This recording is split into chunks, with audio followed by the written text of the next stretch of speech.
రాకాలోకంకి స్వాగతం. ఈ కంటెంట్ మీకు నచ్చినట్టయితే లైక్ చేయండి, మీ బంధుమిత్రులకి షేర్ చేయండి. ఇప్పటివరకు సబ్స్క్రైబ్ చేసుకోకపోతే సబ్స్క్రైబ్ బటన్ నొక్కండి.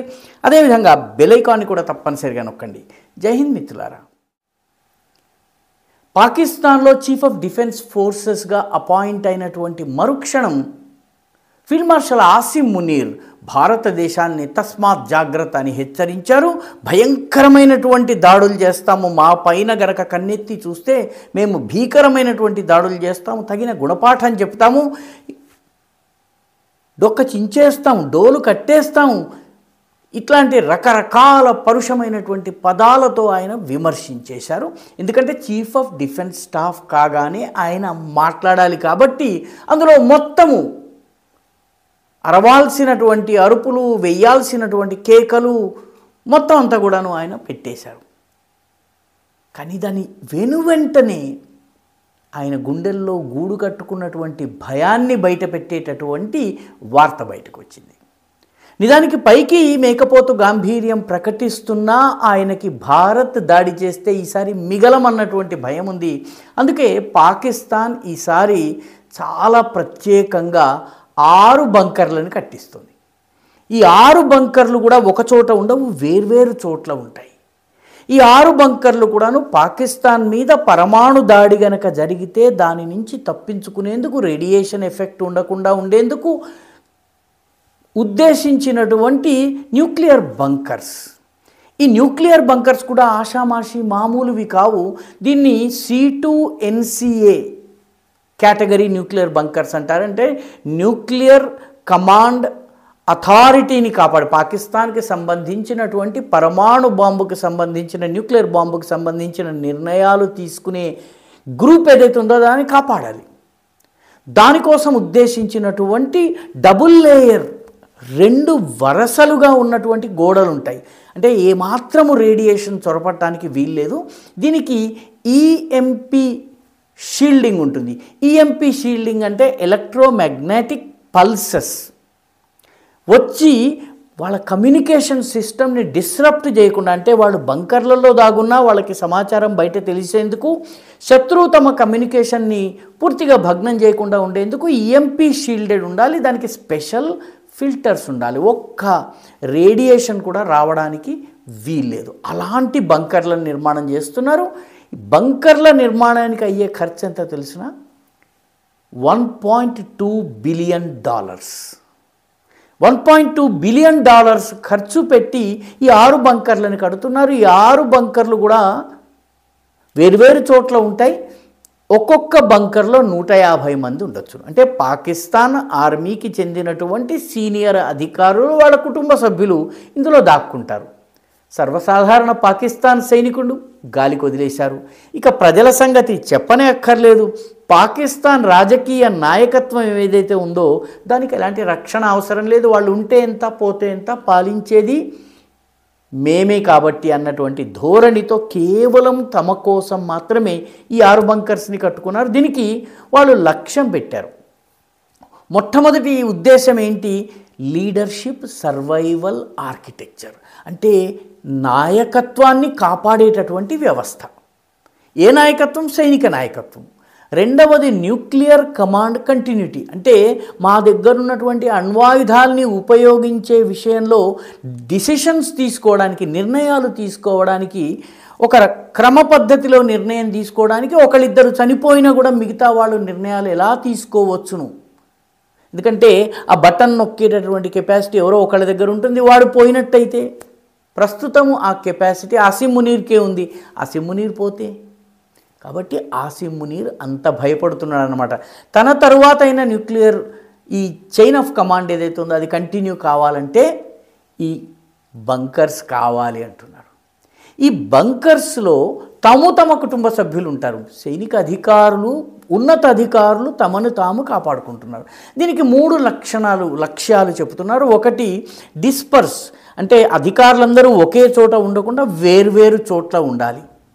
న్యూక్లియర్ అసెట్స్ని కూడా అనేక చోట్ల ఒక చోట ఉంచకుండా, గతంలో ఆపరేషన్ సింధూర్ సమయంలో వాళ్ళ మొత్తము న్యూక్లియర్ కమాండ్ ఏదైతే ఉందో ఆ కమాండ్ అంతా కూడాను రావల్పిండిలో ఉన్నటువంటి general head quarters, army head క్వార్టర్స్లో ఉంది. ఆ తర్వాత వాళ్ళ యొక్క అసెట్స్ అన్ని కూడాను నూర్ ఖాన్ బజార్, నూర్ ఖాన్ బజార్ హైదరాబాద్లో ఉన్నటువంటి ప్లేస్ ఇది.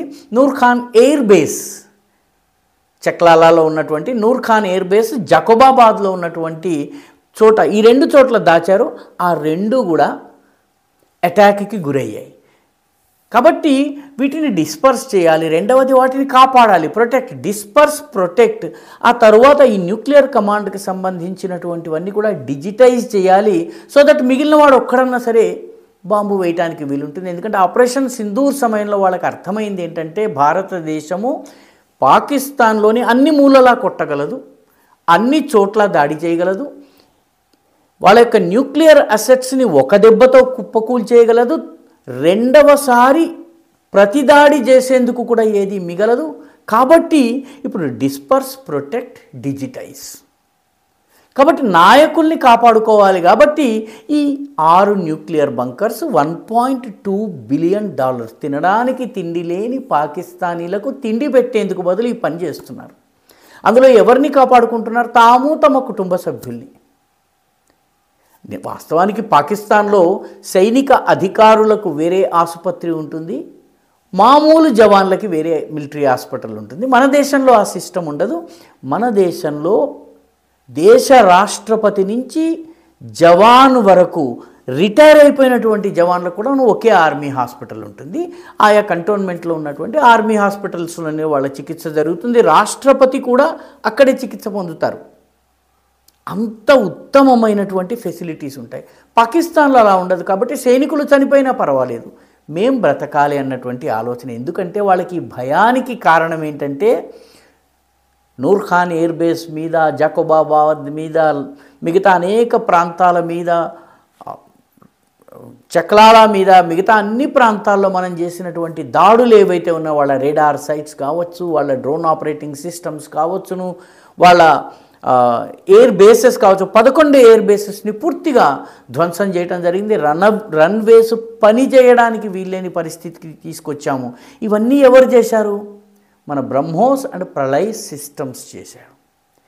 ఈ బ్రహ్మోస్ సిస్టమ్ వాస్తవానికి వీళ్ళెవరు కూడా న్యూక్లియర్ వెపన్స్ని క్యారీ చేసే కెపాసిటీ ఉన్నా కూడా బ్రహ్మోస్ న్యూక్లియర్ వెపన్స్ని క్యారీ చేయకుండానే దాడి చేసింది. న్యూక్లియర్ వెపన్స్ క్యారీ చేయకుండానే ఇంత ధ్వంసం చేయగలిగింది.